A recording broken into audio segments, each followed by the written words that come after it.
Welcome to SF Commercial Property Conversations with Bruce Bean, where Bay Area investments meet expert insights. Get ready to unlock the strategies of commercial real estate success. So today we have Laurance Lee from San Francisco with us, and Laurance has a very interesting history of getting into real estate. He actually started in biochemistry from Harvard. So Laurance, it's great to have you on, and I look forward to hearing your kind of story of how you sort of came back to real estate, so to speak. Yes, happy to be here. I love all the variety and diversity of your people you've talked to, so I'm just such a great pleasure to speak with you today.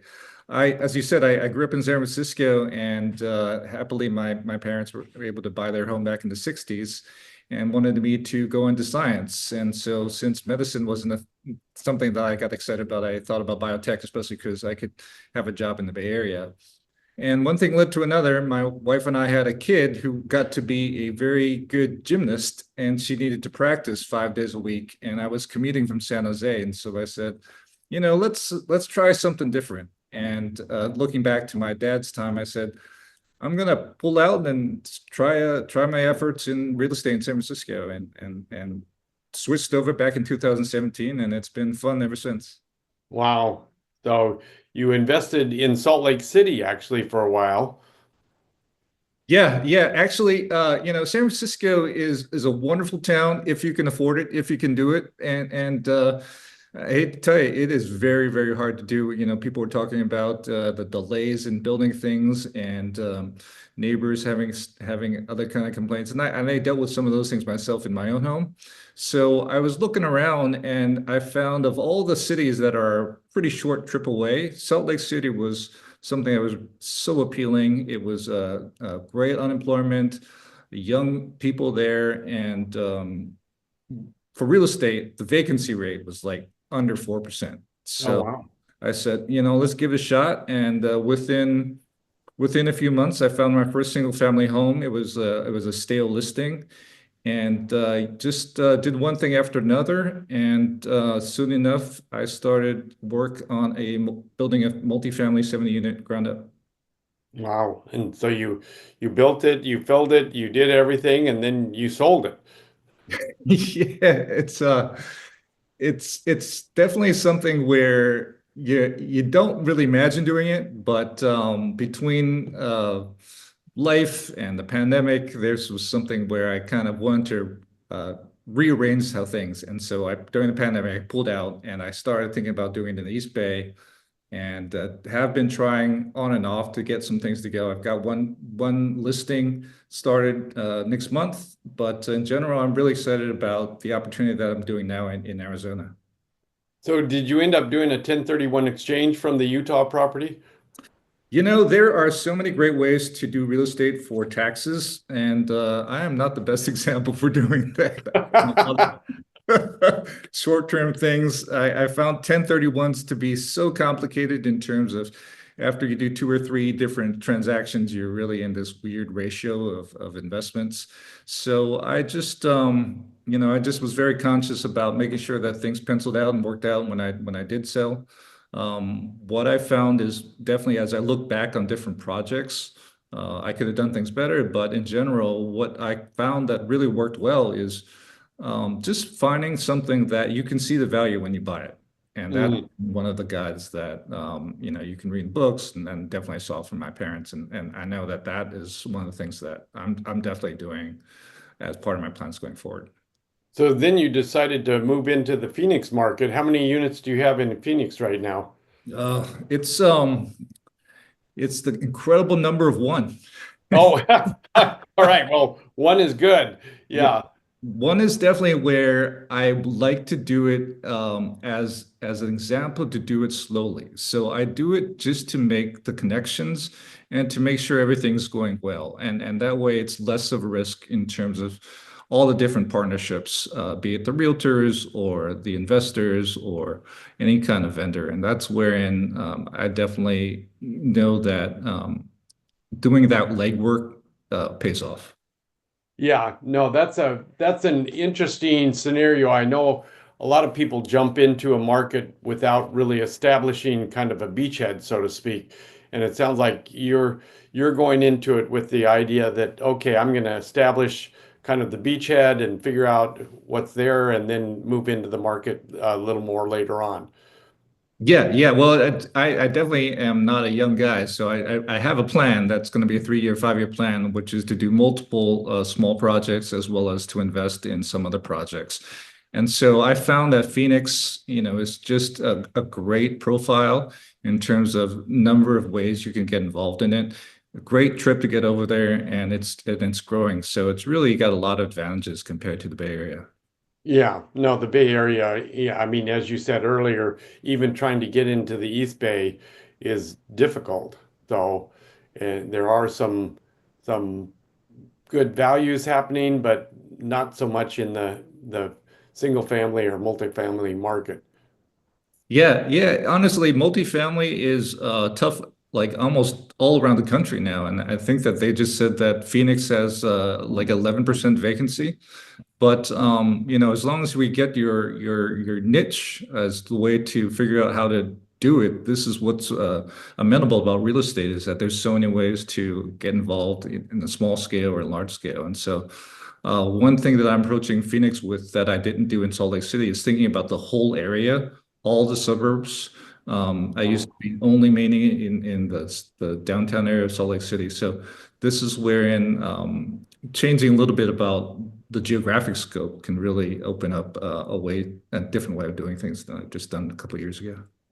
So are you still managing some of the family portfolio? Is that still out there? What's happening with those properties?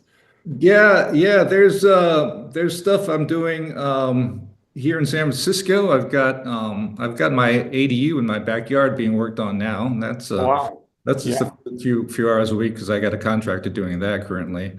That only took, 9 months to do some of the inspections and permits. I won't talk about that too much, but there's a hope that San Francisco and the whole Bay Area is going to get better with different laws. But in general, my approach is I like velocity of money, and I like kind of having a couple projects going at the same time. And so that's what's more available when you look at a market where the entry price is not like over 1.5 million. Right, right. Well, I was talking to a city planner down here in San Carlos this morning, and he does a lot of work throughout the Bay Area. And he said most cities have, all this huge demand for housing, but very few cities are actually able to produce any housing. I mean, even with the ADUs or fourplexes or any type of situation, they're having trouble with that whole scenario. Yeah, yeah, it's we can see that there's changes being made legally, and there's friends that are in different departments or in different city councils that are helpful. But when the whole system is working well, it's really such a good way of seeing things. My eye-opening moment was going to City Hall of Salt Lake City and getting a permit to do a full remodel in basically an hour Oh, of the building. wow. Yeah, we were talking about Redwood City, and I don't know if you're familiar, but Redwood City pre-pandemic went through this incredible explosion of housing and so forth. And actually, Aaron Atkin, who I was talking to, was the temporary city manager at that time, and he he basically said it was just a confluence of the city council being very proactive in terms of development, the developers coming together, the market was good, the interest rates were low, so all of a sudden, boom, everything flourished. But now everything has kind of changed, and the interest rate in particular is kind of stymieing a lot of development at this time. Yeah, yeah, that definitely affects a lot of projects that used to pencil for everybody.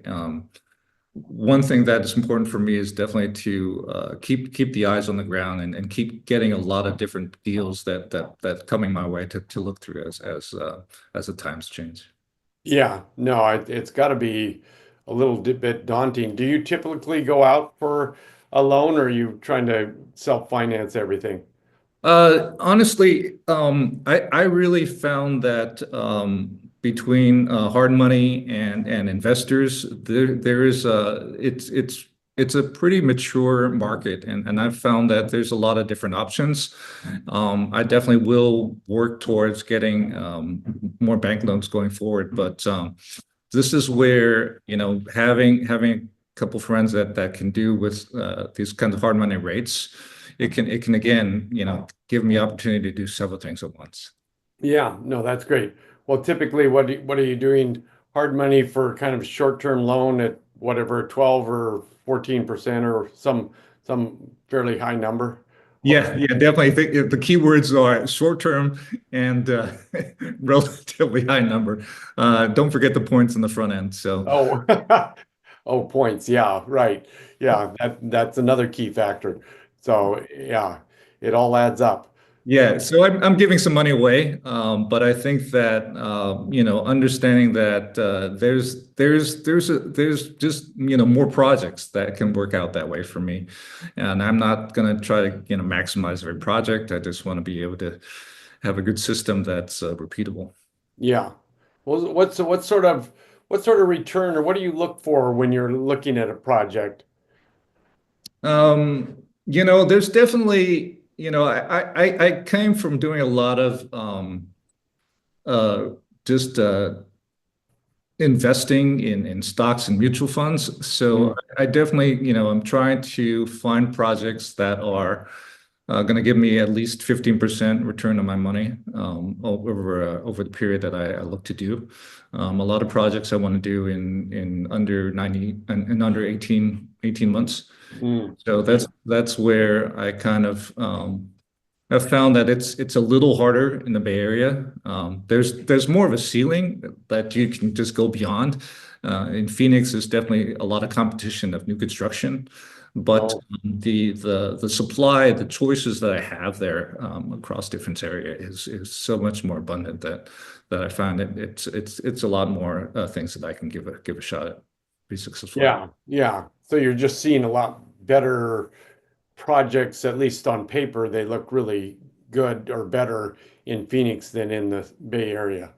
Yeah, yeah, that's the thing that I really want people to understand is that one, you don't have to stay right in your neighborhood, in your town, and two, forever if there's anybody that's in public policy or as an elected that listen to these sorts of things, make it easier because money can flow real quick, and I'm just a small player, but we can see how even people would be moving because of some things that are so hard in the Bay Area.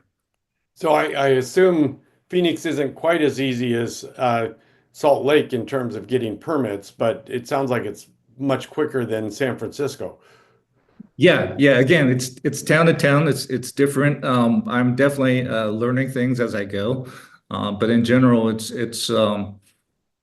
just going out there. They want people to move in. If you Oh, see so many examples of agricultural land being converted to single family homes, it's just acres after acres out there in oh Phoenix. wow.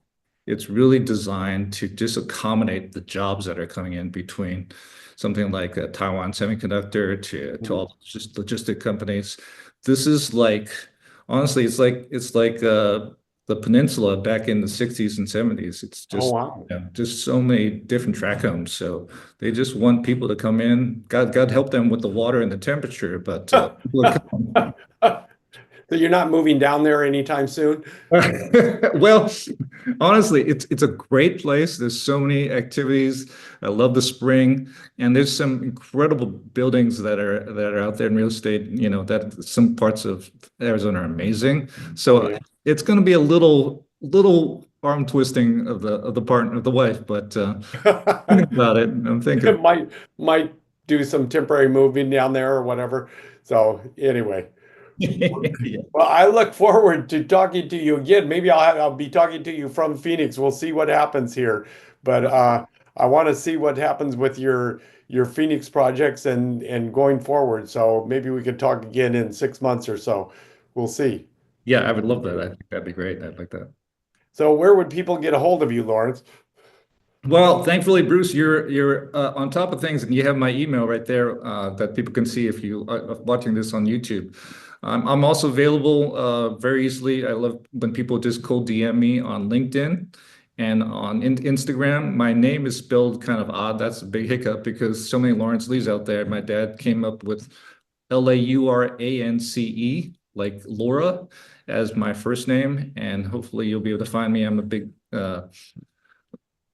poster on X as well. So if you look for Laurance Lee in San Francisco, you should be able to just find a way to get a hold of me.